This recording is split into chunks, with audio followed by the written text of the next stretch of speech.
the art of spirituality. May no misunderstandings arise amongst us. Om, peace, peace, peace be unto us and to all beings everywhere. So we're studying the life of Holy Mother, and we're about to hear how Mother functioned in the world, so to speak, how she managed to stay here. Sri Ramakrishna, as we know if we've studied his life, he managed to stay through attachment to the disciples and devotees. He prayed to the Divine Mother, to Kali. Oh, Mother, don't make me a dry jnani so that I'll just fly away in samadhi. Give me great love for the devotees and let me associate with them. Let me enjoy it. So we'll see that Mother, the strategy for Mother, it's hard for the divine to remain incarnate as a human being. It's hard for them. So we'll hear now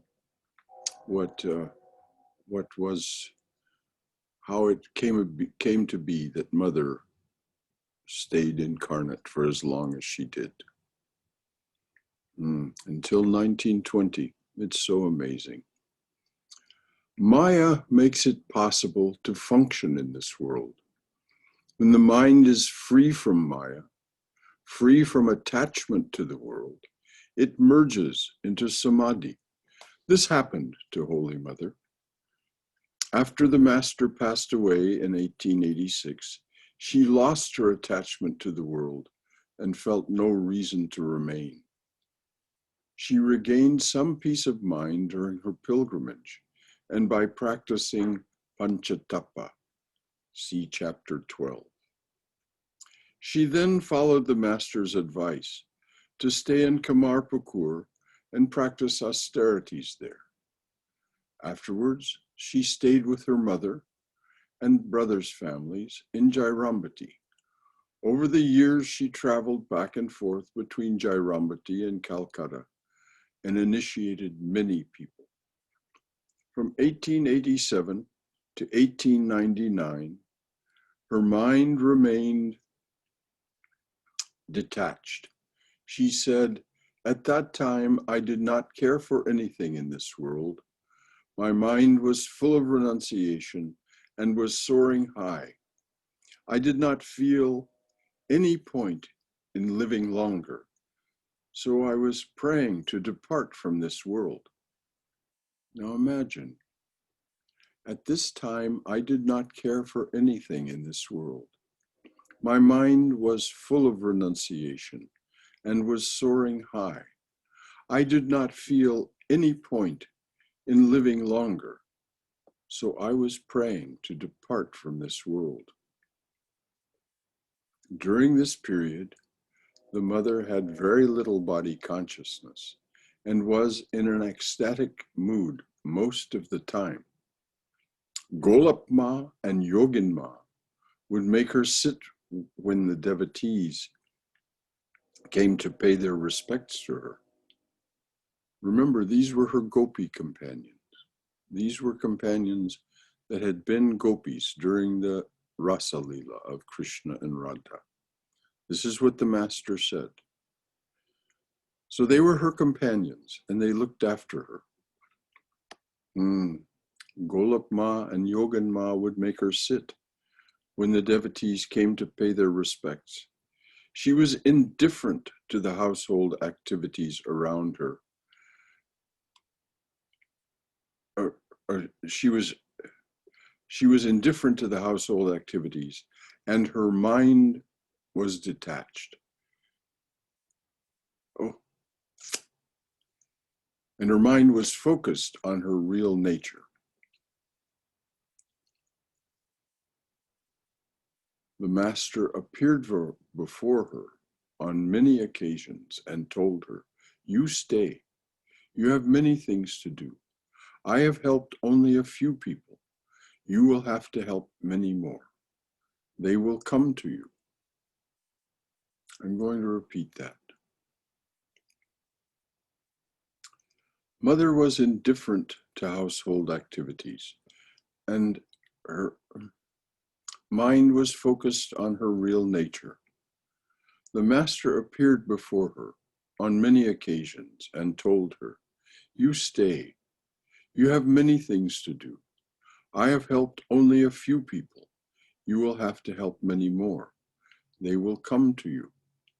Holy Mother said, "After that, I resolved to keep my body." But Providence also planned to tie her mind with a strong attachment so that she could continue her divine mission.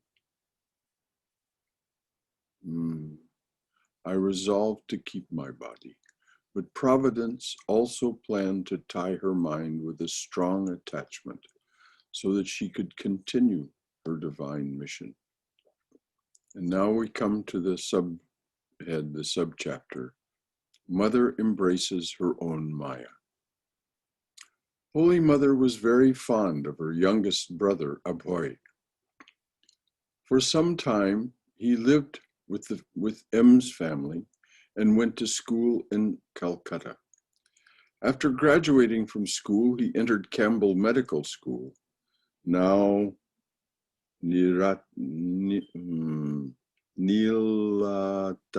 Sarkar Hospital, and became friendly with the monastic disciples of Ramakrishna. Swami Brahmananda helped him buy medical books. Swami Vivekananda remarked, "I didn't know the mother had such an intelligent brother from her." I didn't know, Swami Vivekananda remarked, "I didn't know that mother had such an intelligent brother. Her other brothers are mere priests, practically illiterate, and always asking for their priestly fees." Two of Holy Mother's other brothers, Prasanna and Bharada, lived at this time in a rented house in Choribagan, Calcutta, performing rituals in private homes to support their families. Soon after obtaining his medical degree, Abhoy contracted cholera. Swami Saradananda and Prakashananda cared for him from his brother's residence. Now imagine, cholera is a transmissible disease. Swami Saradananda and Prakashananda cared for him from his brothers, for him in his brother's residence. When Holy Mother went to see him, she sat at Abhoy's side, held his head on her lap, and began to caress his hair. Abhoy kept his eyes on his sister's face and said plaintively, "Sister, I am going. They are left behind. Please keep an eye on them." Abhoy passed away on 2 August 1899.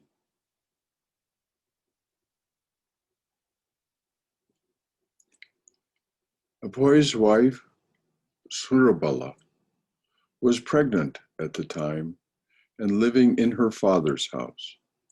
She was an unfortunate woman, having lost her mother when she was very young.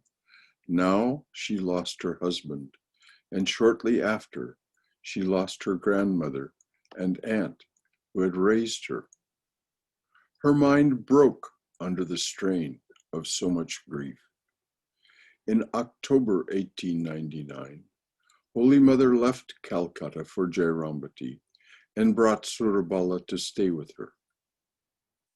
On 26 January 1900, Surabala gave birth to a baby girl who was named Radharani, and called Radu or Radhi. Responsibility for caring for this baby fell on Holy Mother. Just imagine now, the mother of the universe, who has no children, no physical children of her own. Responsibility for caring for Surabala's baby fell on Holy Mother, since Surabala was mentally incompetent. And this was really true, as we'll see. Oh, it's such a terrible story.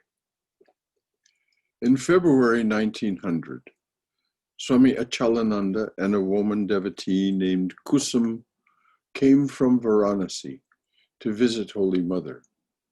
Kusum volunteered to care for the infant and stayed in Jairambati for 5 months. This was a great relief to Holy Mother. Although Holy Mother mainly lived in Jairambati during this period, she visited Kamarpukur from time to time. Once in Kamarpukur, she had an attack of cholera and became bedridden.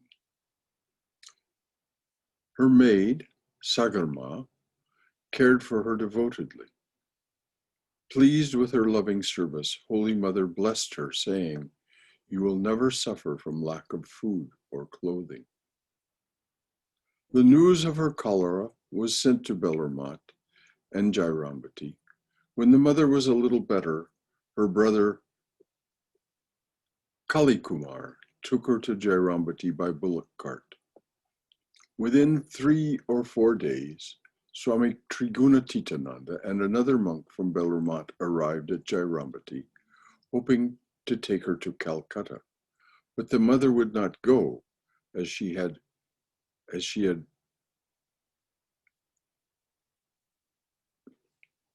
recuperated. Yeah, she had recuperated. I understand the word. I'm just trying to understand the meaning. Yeah. Hoping to take her to Calcutta, but the mother would not go, as she had recuperated from that illness. So they were hoping to take her. The meaning is they were hoping to take her to Calcutta to nurse her, but she was already better, so she didn't go. In October 1900, Holy Mother returned to Calcutta with her uncle Nimal. Somebody say that word, please. Neil Madhav. Okay, and Surala, Radhu, and Aunt Banu, a neighbor and longtime friend. Oh yes, Banu was a longtime friend of the mother's. At that time, Nivedita's school was removed from number 16 Bushborough Lane to number 17, and Holy Mother's devotees rented the house at 16 Bushborough Lane for her household. Kusum continued to care for Radhu there. Holy Mother's uncle became the guardian of the household, and Golapma lived with the mother whenever she was in Calcutta. Holy Mother practiced japa and meditation with her women devotees and Swamis Trigunatitananda and Saradananda. Holy Mother practiced japa and meditation with her women devotees, and Swami Trigunatitananda and Saradananda looked after her needs. According to the diary of Bellarmat, on 24 February 1901, Holy Mother attended Sri Ramakrishna's birth anniversary at Bellarmat. In October 1901, Swamiji invited Holy Mother. Now this was just very shortly before Swamiji's passing away, July 4th, 1902, so just 8 months or so. In October 1901, Swamiji invited Holy Mother to attend the first Durga Puja held at Bellarmat, and for her convenience, arranged for her to stay at Nilambar Babu's house, which was close to the monastery grounds and is now in the possession of the order. And if you go there, if you go and stay at the guest house, at Belramat. You can arrange with the manager, Swami. You can go and arrange to spend time at that house where Mother lived for some time. That's where she did the Panchatapa.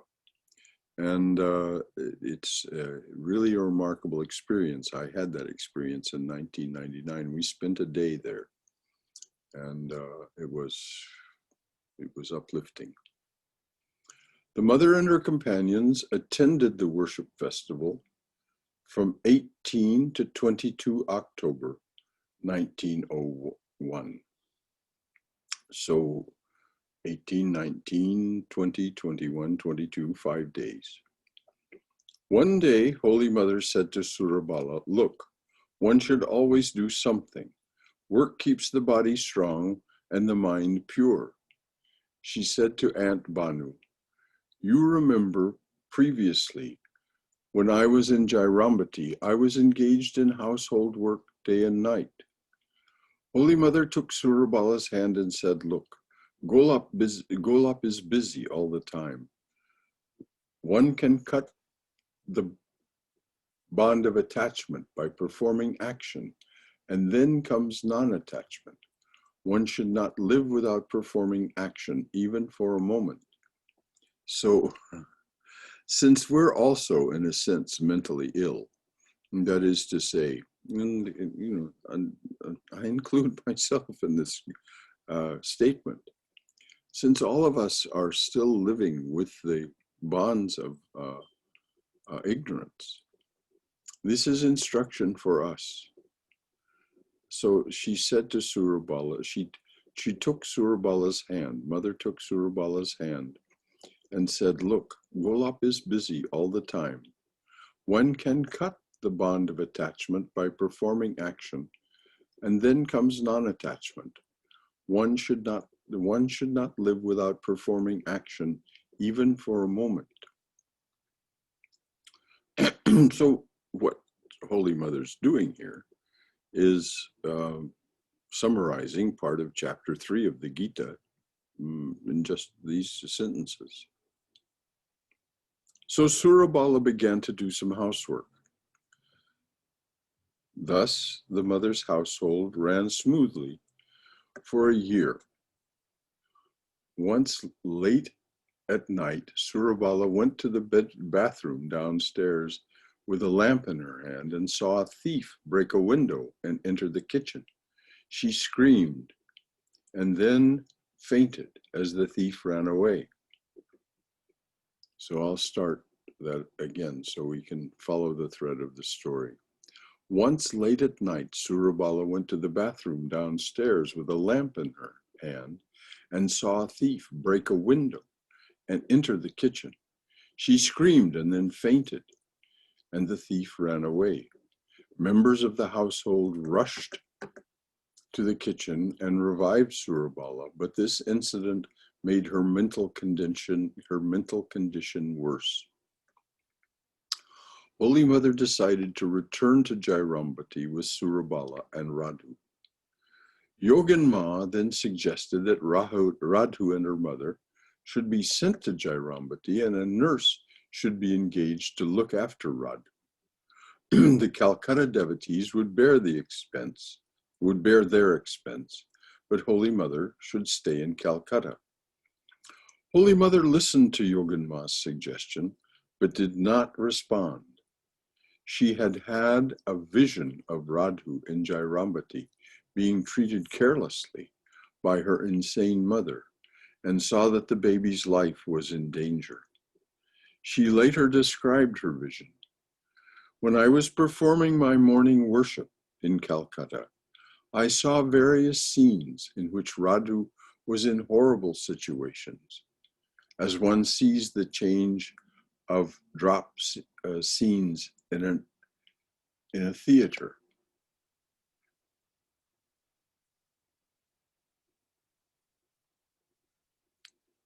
So she had this vision in which Radhu was in horrible situations, as one sees the change or of drop scenes in a theater.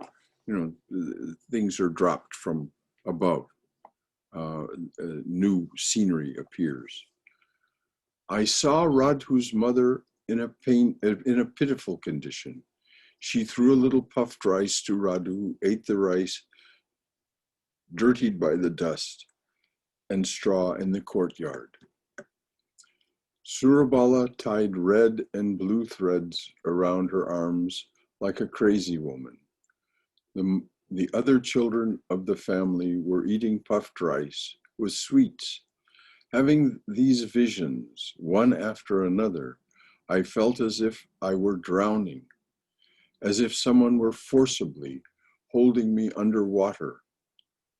Now imagine, Mother didn't speak idly. When she was having these visions, she said, I felt as if I were drowning, as if someone were forcibly holding me underwater. I realized Radhu's condition would be like that if I left her with her mother.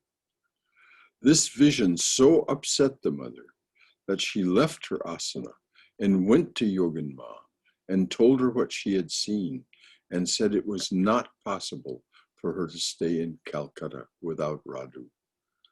Holy Mother, Surabala, Radhu, and Nilmadab, how is that pronounced? Returned to Jairambati toward the end of 1901. Sorry, my vision just is not up to these names. Nilmad. Neil. Returned. Go ahead, dear. It's Neil Madhav. Neil Madhav. Neil Badav. Neil Madhav. Holy Mother, Surala, Radhu, and Neil Badav returned to Jairambati toward the end of 1901. So now we've had a description of the tie, the attachment that held Holy Mother to this world until 1920. So for 19 years, almost 20 years, Holy Mother's attachment to Radhu is what kept her in this world. That's her own testimony.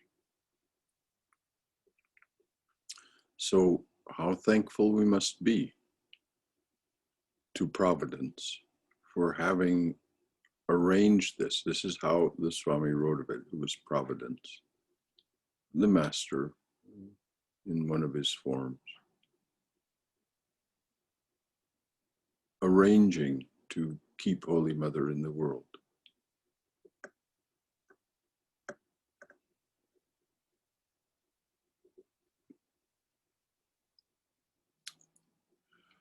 Late one day in Jairambati, Holy Mother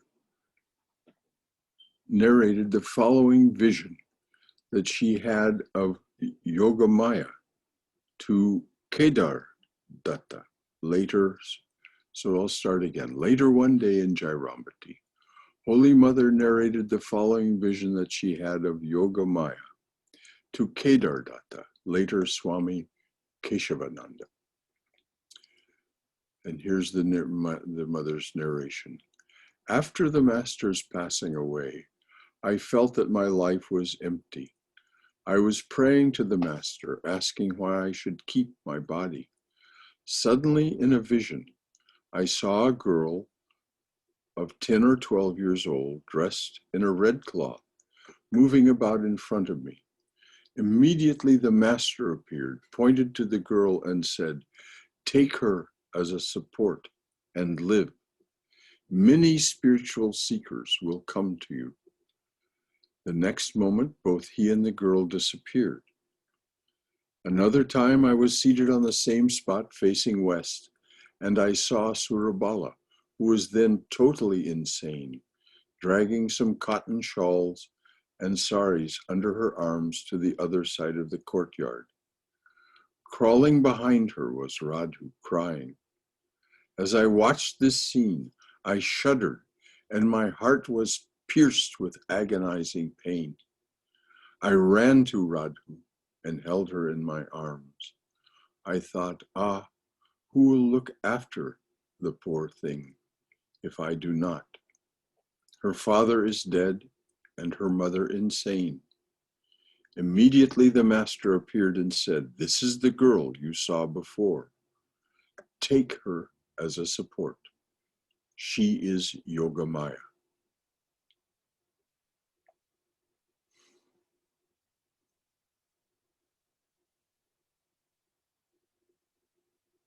As soon as Holy Mother took Radhu in her arms, Maya entered her divine body, meaning that her mind became drawn to worldly affairs. As soon as Holy Mother took Radhu in her arms, this is all in this vision.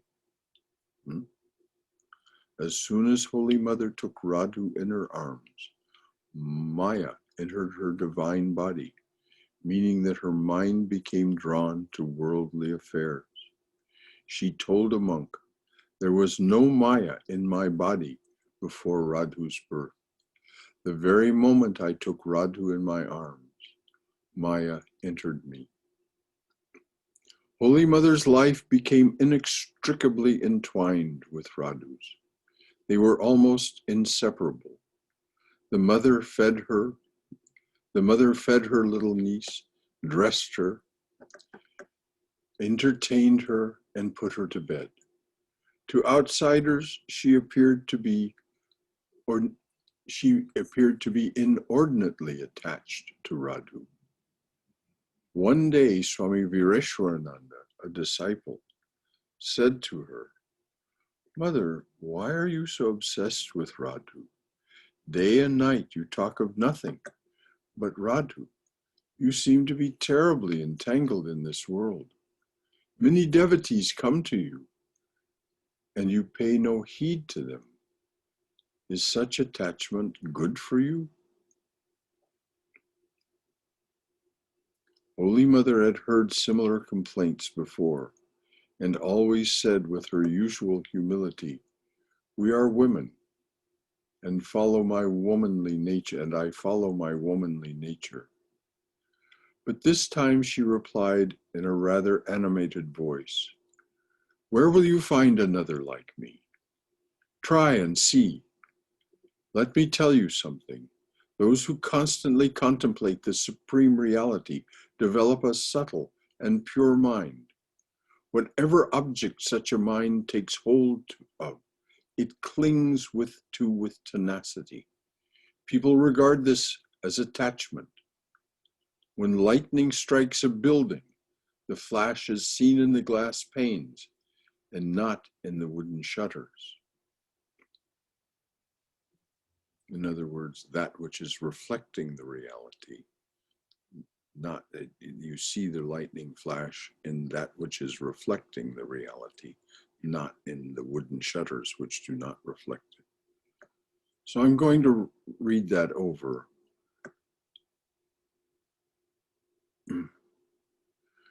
Now, Mother didn't get animated very often. By animated, what the Swami means here, she was emphatic and probably stern. As stern as Mother got. I mean, she didn't speak of herself like this often. "Where will you find another like me? Try and see. Let me tell you something. Those who constantly contemplate the supreme reality develop a subtle and pure mind. Whatever object such a mind takes hold of, it clings to with tenacity. People regard this as attachment. When lightning strikes a building, the flash is seen in the glass panes and not in the wooden shutters." So I'd like to stop there. We've heard a lot now about what Mother was before Radhu appeared in her life, how Radhu appeared in her life, and what the effect was. Are there any comments or questions? Let's not go past this before we understand it. I have one question, Brother Shankara. Yes, Sham. Wasn't Radhu also somewhat crazy or something? Yes, she was. Radhu also was mentally unbalanced. As she grew up, this was clear. And she was always very demanding. She was always, one would say in our modern terms, one would say she was spoiled, but because of mother's constant attention and in loving care for her. But it was beyond that. She wasn't just a spoiled child. Her immoderate demands, to in modern terminology, it looks like she was bipolar. That's how you might think of her. As the description goes on, you'll see what I mean. So thanks for asking, Sham. Yes, Radhu was also mentally unbalanced. Yeah, because I read somewhere, in the book, I remember that one day she threw some brinjal, the eggplant, some big eggplant at Holy Mother. Yeah, she hurt Head. her. She hit Yeah, her. and she Hit hurt her. her. Yeah, hit her in the back and hurt her. Yeah, Yeah. that was another time that mother became stern. Yeah, there were other instances in which she really was very immoderate in her behavior with mother. So anything else, please? Let's not, as I say, let's not go past this before we understand it. I think it's Brother Shankara? Yes, I'm. she may have inherited her biologically her mother's tendency and also her mother treatment too, how she was treating, because mother was mentally incapable. She probably was more demanding from a child when she was associating it. Probably, just guessing. Well, we'll see her behavior as it goes on here, as the description goes on. I have one question here, Brother Shankara. Yes, dear. Said one can cut the bond of attachment by performing action. Does she mean meditation? Performing action means? No, she means in that instance, she means what Sri Krishna describes in chapter 3 of the Gita. I see. Okay. That's what she's speaking of. Attachment. Okay. Gotcha. If you want to understand fully, read chapter 3. Yes. That's what she means. Yes. Okay. Two people started to talk at once. Somebody else had something. Who was that? Brother Shankara, it was me, Swayam. Yes, I am. So that metaphor of the lightning striking the window pane and not the wood. Not striking. It says when lightning strikes a building, the flash is seen. In other words, reflected in the glass, Right. and not in the wooden shutters. So she's saying that someone whose mind has developed this subtle and pure mind is like a glass pane reflecting the supreme reality, and not like the wooden shutters, which do not reflect it. So in what way does that tie to that Swami Vireshananda's question about our attachment to Radhu? Well, she's saying that he's not understanding. It looks to him like attachment. Instead, she's saying that it is the supreme reality taking hold of and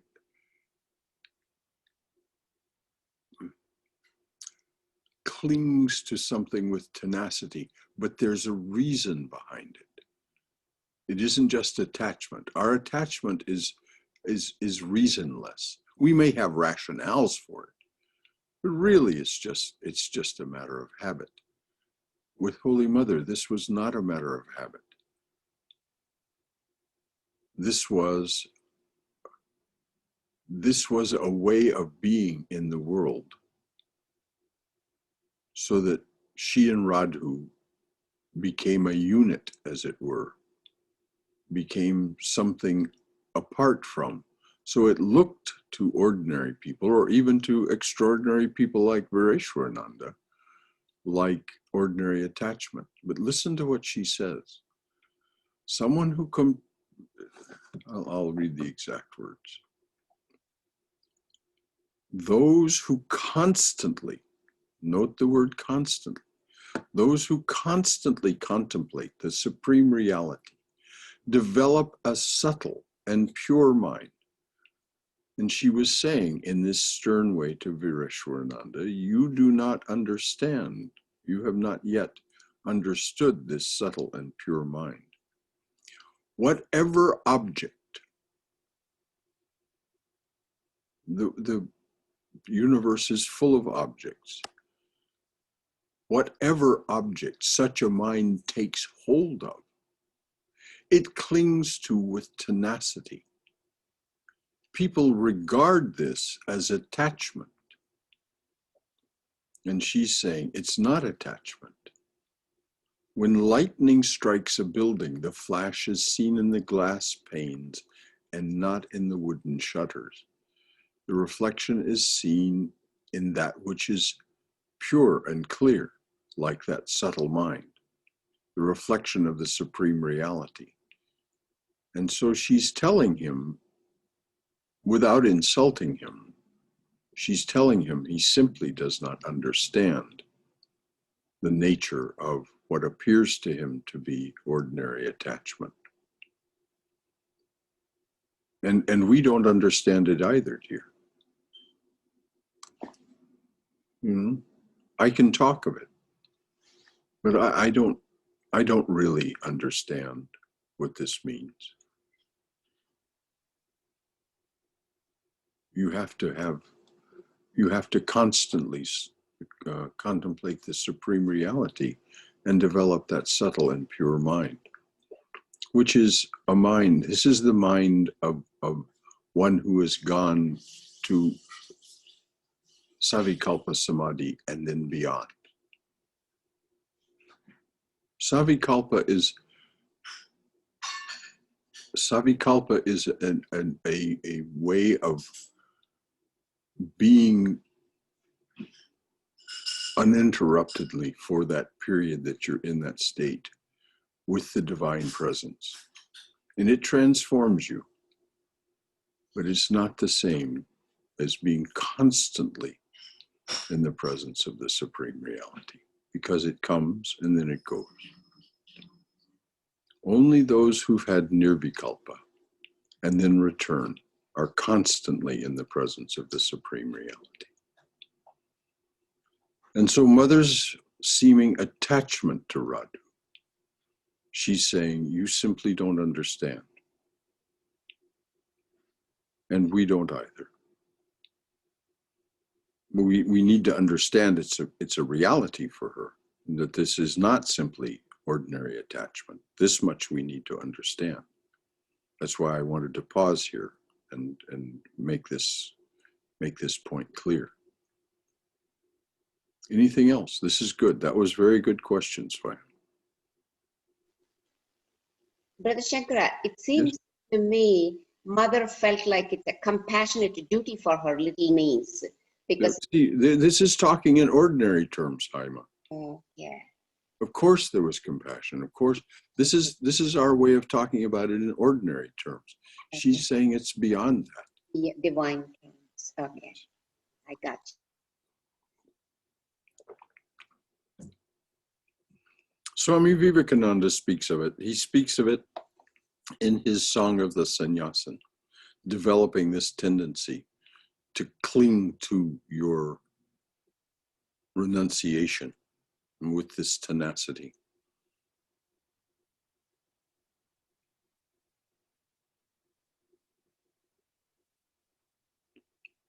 Anything else? Oh, Brother Shankara. Yes, Liam.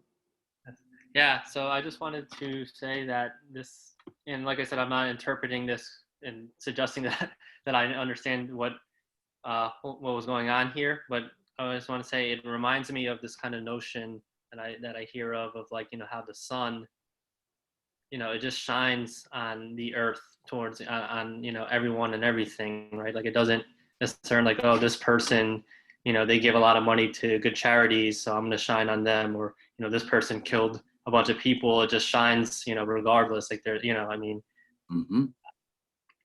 we can't understand. Like I can't understand. Like, you know, like it just does it. It just does it, right? Like it, and it, this kind of compassion that Holy Mother is demonstrating here, kind of just reminds me of, you know, even though this Radu had been imbalanced and even hostile to her at times, she continues to just, I guess, radiate the love. You know, like there's no condition on the love that that radiates from her. She's just so overflowing with love, and it's just something that's sublime, really. So that's just kind of what comes to mind.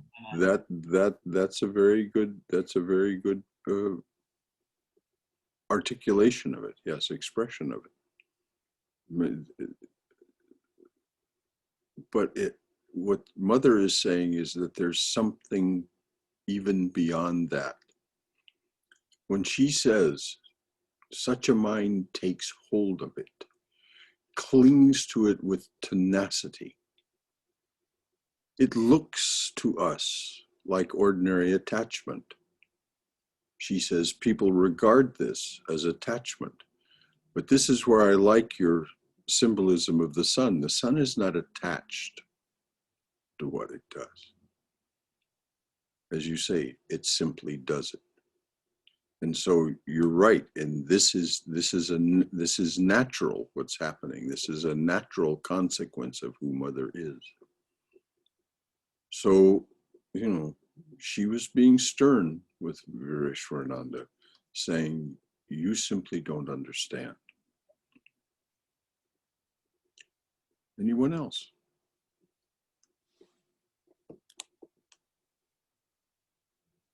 Okay, we've got plenty of time left. We can go on.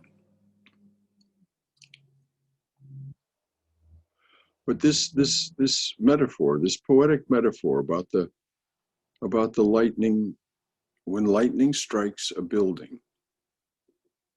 In other words, when something dramatic happens, you see the reflection in something that is pure and clear, the glass panes, and not in the wooden shutters, which are more dull and inert.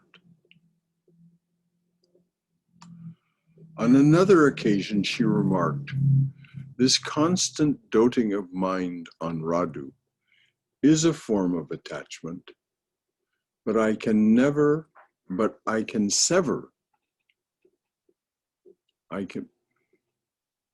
This constant doting of mind on Radu is a form of attachment, but I can sever it this very moment by my mere wish.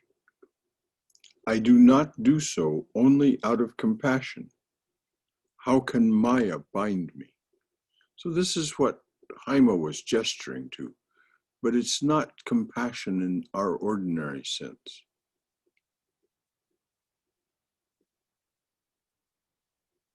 Our compassion is, in a way, if it's genuine, it's kind of helpless. We feel compassion because our nature has reached that point where compassion comes naturally to us.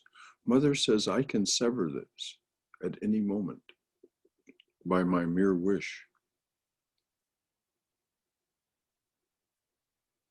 And she says something that none of the rest of us here this evening can say with the same degree of pure knowledge and volition. How can Maya bind me? Of course, in the final analysis, it's illusory that Maya binds us. But Mother had gone beyond the illusion.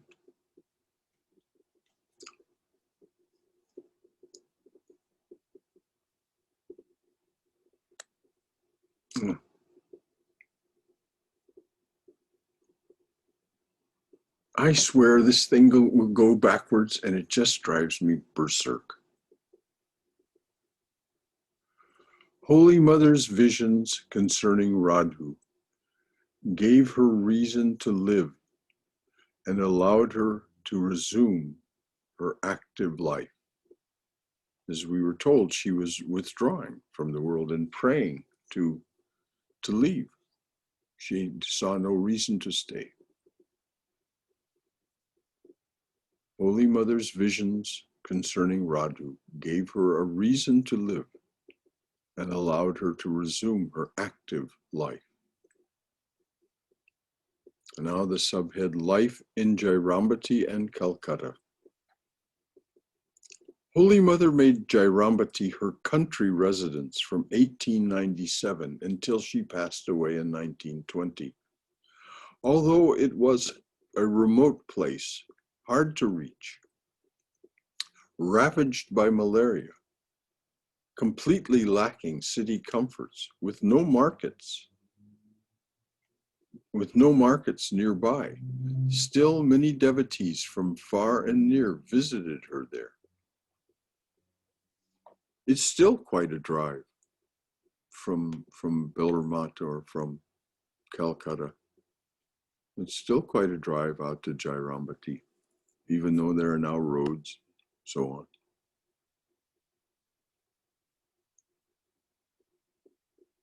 And if you, as you drive it, when I was there in 1999, Swami Atmastananda kept me at Bellarmine.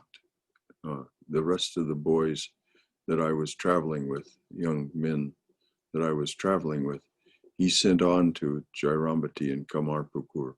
But for reasons of his own, he kept me there at Bellarmine.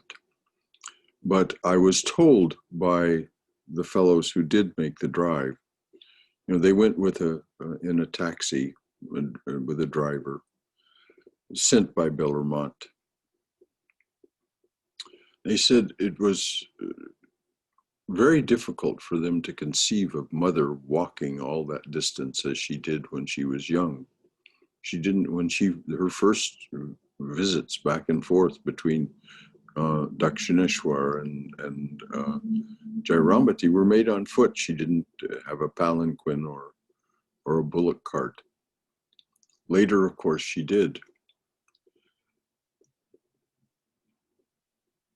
Jairambati was a remote place, hard to reach, ravaged by malaria, completely lacking city comforts with no markets nearby.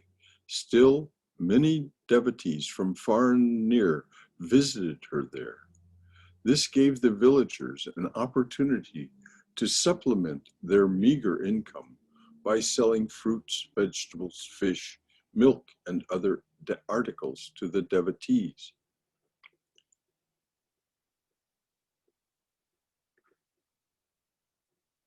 In this manner, Holy Mother helped her poor village neighbors.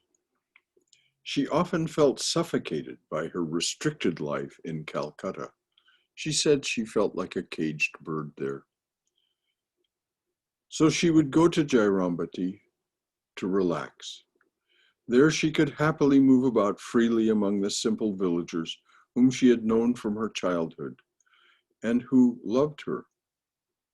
Some of them. Others of them never really did understand her. Moreover, she felt that she needed to look after her brothers' families. Swami Nikhilananda wrote, perhaps there was a deeper reason for her choosing her paternal home as a place of residence.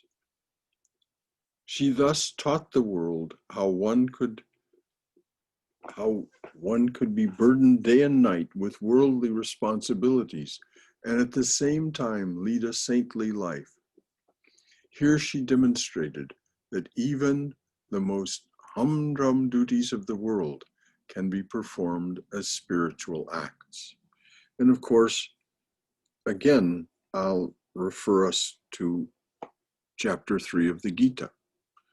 That's exactly what Krishna says to do. This is why Swami Sridharananda says, divinize your life. Make everything you do, perform everything you do in that spirit as an act of that whatever it is, you offer it to the divine. And if you're doing something that involves another person or another being, a dog or a cat or whatever it is, you address that divine being within whatever it is that you're interacting with or serving. And you say, this is for you. This is for you, the self within that. Because this is how Mother did everything she did. Holy Mother was brought up in an extended family, and she was the eldest child. Among her 3 uncles, little is known about 2 of them. The youngest uncle, Nilmadvav, was a bachelor and worked as a cook for a wealthy family.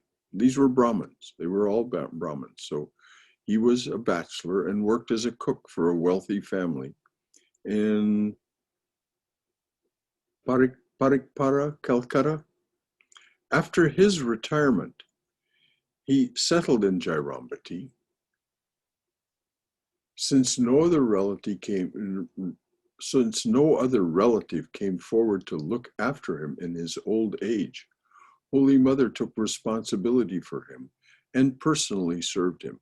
It wasn't like she didn't have enough to do, but she took him on too. On February 1904, on 14 February 1904, Holy Mother came to Calcutta with Radhu, Surabala, and Lilambab residing in a rented house at 2/1 Bagbazar Street. Saradananda made special efforts to make the mother's life comfortable in Calcutta. A horse carriage owned by Nivedita's school was always ready for her use. Holy Mother used the carriage to go to the Ganges every day for her bath, and on holidays she visited the Maidan, the zoo, the museum, Kalighat, or some other place of interest. So she wasn't doing this for herself. She was doing this in order to provide entertainment and doing something of interest with those for whom she was responsible.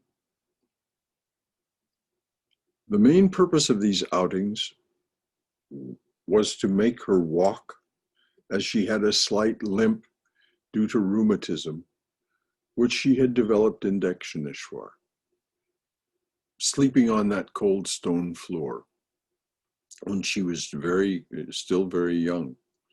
That cold stone floor was often wet because of the fish that were kept in baskets, pots above her head in that little room in the Nahabat.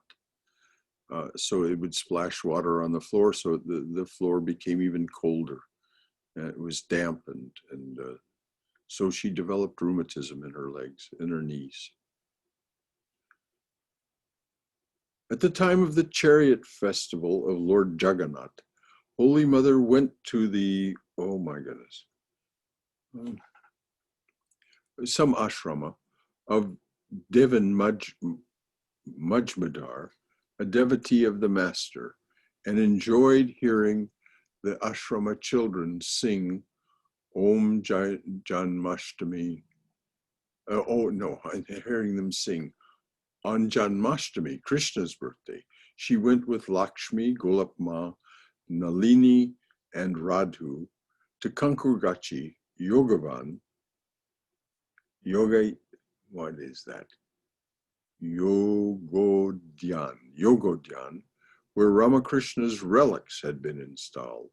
Oh yes, that was something that I think Rambabu did. At Swami Yogavinod's request, Holy Mother sat there till 6 o'clock in the evening and received devotees. She was very uncomfortably seated for such a long time in the hot weather, covered with a thick chadar or shawl.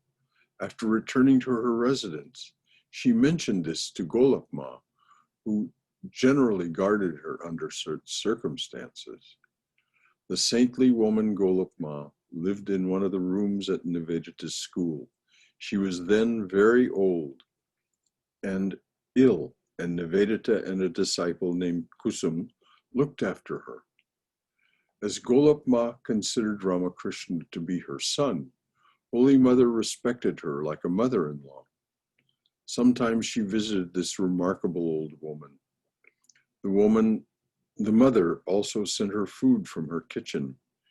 In this last part of her life, Golapma was not very aware of the outside world, but was conscientious about performing japam with her rosary. She did not recognize most people, but when Holy Mother came to visit, she would feebly say, "Who is this? Is it..." Somebody read that word, please. I think it's Bama, B-A-U-M-A. Is it Bama? Daughter. All right, Bama, daughter-in-law, please come and sit near me. In 1904, Holy Mother did not go to Jairambati to attend the Jagadatri Puja. Though she was reluctant to miss it, her household had grown so large that it was expensive to travel back and forth. Moreover, she had several attacks of malaria in Jairambati. Her health was improving in Calcutta, so her devotees asked her not to make the trip. However, she sent everything needed for the worship through her brother Bharada and a devotee. Holy Mother was delighted to hear their description of the worship when they returned.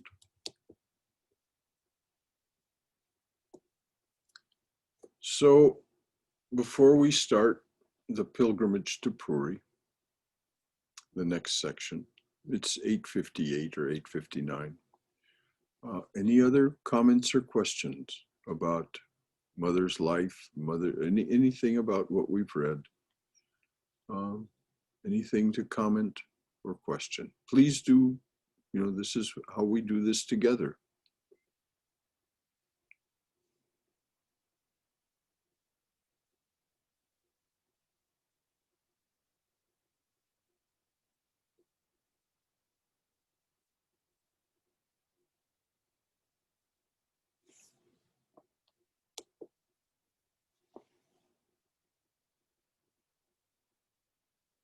All right, I'll just say these few things.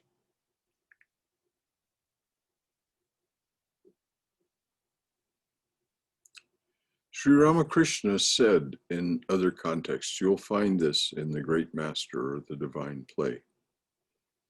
He said he was arranging this business with Surabala and Radhu as a way to tie Mother,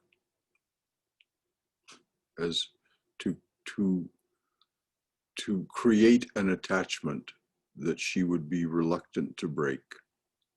As she said, she could break it at any time. And finally, she did, as we'll hear. Finally, she just sent Radhu away. But this was necessary to hold Mother's mind and awareness to the world enough that she could serve the devotees. It was very like, in its effect, Sri Ramakrishna breaking his arm. If you remember, Sri Ramakrishna dislocated his arm, and it was very painful. And he said he came to understand that this was Kali's way. This was the Divine Mother's way of helping him to understand what worldly people went through and so find yet another way to relish being with them by being able to somehow ease that for them. For example, there was a man, I've forgotten his name. It might have been Surendra, but I don't think that's right. Often in the evening, Sri Ramakrishna would be on the veranda of his room with a number of devotees. And this fellow would come to Dakshineshwar many evenings, and he would come and he would spread a mat so that he could sit near the master, be near the master. And soon he would fall asleep. And so some of the other devotees were a little critical about this to Sri Ramakrishna. Oh, look, he comes and within 15 minutes he's sound asleep. And Sri Ramakrishna was stern with them and said, no, don't think ill of him. He gets what he comes for. Some peace, some peace. And so this, it's impossible, literally impossible for us to understand how difficult it is for the divine to remain embodied. When it's said in the evening hymn, Kandana Bhavana, translated as breaker of this world's chain, when it's said, how great was thy sacrifice, freely choosing thy birth in this prison, our iron age, to unchain us and set us free. Remember, Mother and Sri Ramakrishna were not two beings. They were one being in two forms. So it was that being, that genderless being that freely chose to be born as Sri Ramakrishna and as Holy Mother, to unchain us and set us free. And so when we think about Holy Mother and her relationship with Radhu, and when we think about the Master and his breaking his arm, how could the divine being break his arm, dislocate his arm? Well, they explain it. Mother explained it here to Vireshwarananda as best she could. Sri Ramakrishna explained how he came to understand the meaning of his breaking his arm, dislocating his arm. Which, when I say it was very painful, I mean it was very painful. It was a very bad dislocation of the joints of his arm. I mean, he was in samadhi. He went into samadhi on his way to the pine grove to relieve himself, and he fell. There was no one with him to support him. So he fell and really hurt himself. So it isn't that we need to be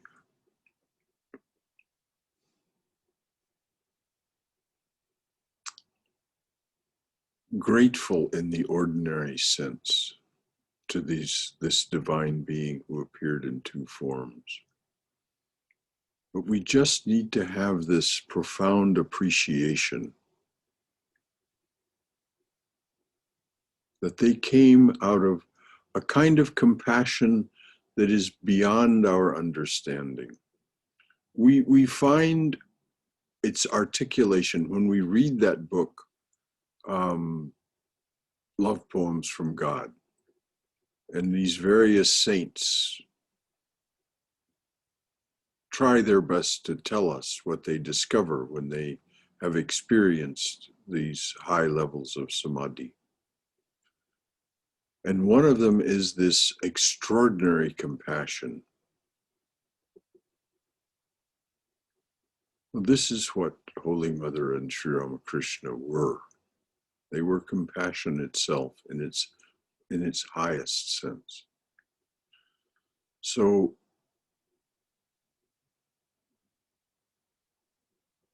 we can offer ourselves, if we wish, in service to that. And if we do, with genuine, with a full heart, then we will be made part of their play of compassion. It's a good thing to do. And it isn't as if we have to understand. We just have to do it. It's what Sri Krishna says. Just do it without reservation, and I'll make it happen. So any comments or questions before we close?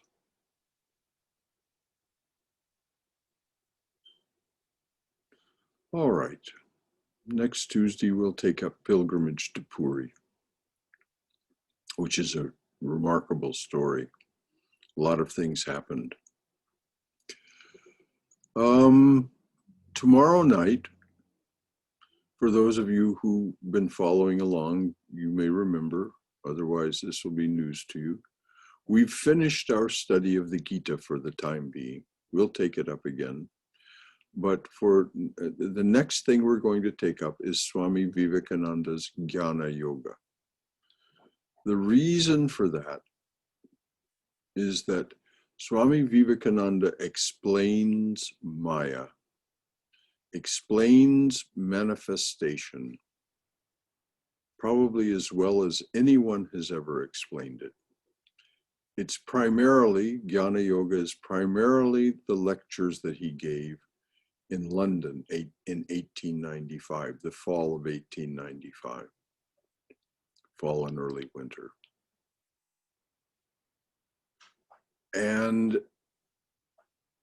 we can remember that he had just months before, in June of 1895, he had been at Thousand Island Park in New York and had his second realization of Nirvikalpa Samadhi. Now this signaled that his task was done. Sri Ramakrishna said, the second time and the next time this happens to you, this is when Sri Ramakrishna was still alive. This isn't something that happened after the master leaving the body. He gave Nirvikalpa to Vivekananda. And when Vivekananda returns, said, the master said in abbreviated form, I'll say, he said, now you know. But he said, I'm going to keep the key. This will not happen again until you've finished your work. So Vivekananda had finished his work, as far as the master was concerned, by June of 1895. And yet Vivekananda stayed another 7 years. And one of the first, after the inspired talks and some classes in New York and so on, he went to London and he gave these lectures that are collected as Jnana Yoga. They are remarkable. So if you wish to join us on Wednesday evenings, the reading will be very inspiring indeed, and about as informative about the nature of Maya as anything you'll ever encounter. So that's my commercial for Wednesday nights. And on Saturday, of course, we'll take up the book Realizing God. And on Sunday, the talk is Your Spark of Reverence.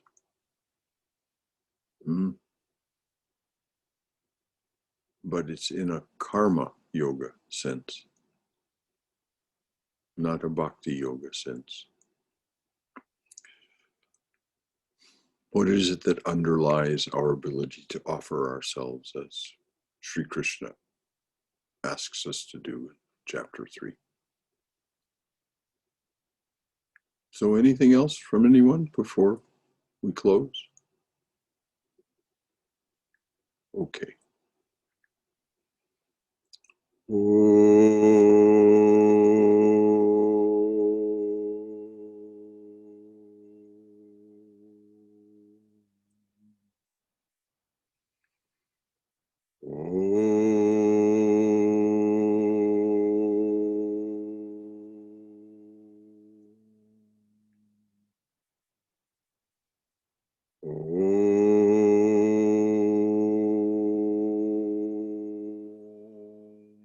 Hari Om.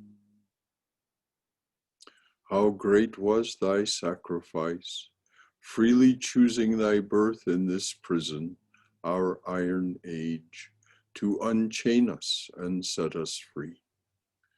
Perfect, whom lust could not taint, nor passion, nor gold draw near. O Master of all who renounce, fill our hearts full of love for thee.